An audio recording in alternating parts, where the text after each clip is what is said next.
ហើយអ្វីដែលអ្នកមិនគួរទៅតំបន់ Appalachian នារីម្នាក់ទៅតែទិញឆាត់ដ៏គួរឲ្យស្រឡាញ់មួយពីហាង Dollar Store ហើយនាងចង់បង្ហាញវាទៅអ្នកទាំងអស់គ្នាព្រោះនាងគិតថាវាជាវត្ថុដែលគួរឲ្យស្រឡាញ់បំផុតនៅលើโลกនៅក្នុងវីដេអូមាននារីម្នាក់កំពុងតែថតវីដេអូដើម្បីបង្ហាញឆាត់ថ្មីរបស់នាងប៉ុន្តែភ្លាមៗនោះសម្លេងសើចដ៏គួរឲ្យខ្លាចបំផុតមួយបានបន្លឺឡើងនៅពីក្រោយព្រៃក្រាស់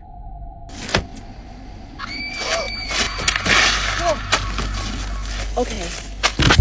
តើនេះពិតជាសម្លេងមនុស្សឬជាសម្លេងអ្វីឲ្យពិតប្រាកដនារីម្នាក់នេះកំពុងរស់នៅតំបន់ជួរភ្នំ Appalachian ដែលស្ថិតនៅភាគខាងកើតនៃសហរដ្ឋអាមេរិកជួរភ្នំនេះមិនត្រឹមតែល្បីល្បាញដោយសារសម្រស់ធម្មជាតិប៉ុណ្ណោះទេប៉ុន្តែវាក៏ត្រូវបានគេដឹងថាមានព្រឹត្តិការណ៍អាថ៌កំបាំងនិងបាតុភូតអរូបីជាច្រើនផងដែរតាមពិតទៅមានច្បាប់ចំនួន3ដែលអ្នកត្រូវគោរពតាមបើអ្នករស់នៅជួរភ្នំនេះ